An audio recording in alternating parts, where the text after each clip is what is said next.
read something that's really beautifully written, I almost want to read it out loud because I want to say it. I want to feel it sort of in my mouth and how that feels coming out. I mean, I'm normally not a big poetry reader, but there's some poetry that I find really inspiring that way, which is, I guess, jazz and scatting and rap, and it's all lyrics. It's, for me, some of my favorite songwriters, really, their lyrics would have been poetry. I mean, Joni Mitchell, Neil Young, Jackson Brown.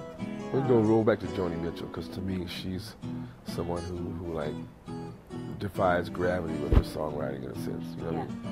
Because she goes to the place, that you don't think it's going to work, and she makes it work. And that's clever. That's original. That's that's good. Yeah.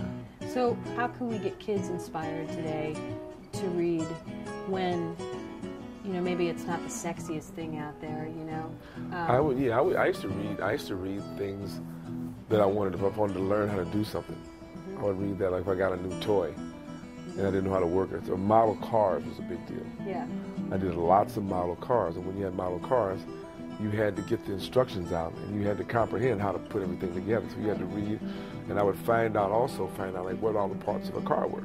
Yeah. Because you had to put the carburetor on. You get the little carburetor, you pull off the thing, you put the transmission on. Now you know how, the brake drums, tires, wheels, and you kind of learn the anatomy of a car, and you have to read at the same time instructions on how to put the paint on. Like first step of painting the car, first prime the, then do this and do that. So I found that doing things that I was interested in really inspired me to read. But I learned how to read after before I got to school, because I didn't go to kindergarten, so I didn't learn this stuff. I learned my alphabets at home and stuff like that. Who taught you how to read? A lady named Thelma. Yeah. They used to babysit for me. Yeah. She just came over, and within a couple of weeks she had me reading. Yeah. Yeah. So I like that. And my son really reads. He loves the alphabet. He's just the little 2.5-year-old. He's just hooked on the alphabet. He loves the alphabet. Sometimes he'll take a letter. I'm taking the C with me, and he'll take it to the store. He takes his O or his E. He should be on Sesame Street. Would you like to buy an O? Remember the guy that had the coat, and he'd be like, would you like to buy a V? Yeah. So. But I was reading, and also I would read too, because it would got me attention, because I could entertain my adult friends and get money off of them. Practical. Because they like because I was real little. Once I got the hang of everything, I could read it. So I would, at like 6 and 7, I was picking up books that they couldn't read, going like, blah, blah, blah, blah, blah, blah, blah, just reading. So it was just, it was typing, not so much. Yeah. But reading, I liked reading from the gate, because I liked words. Yeah. And I liked English in school. Didn't like math, but I loved English when I was, looked forward to English all the time. I didn't know why. But later on it kind of proved in the creative writing. Yeah, that was part of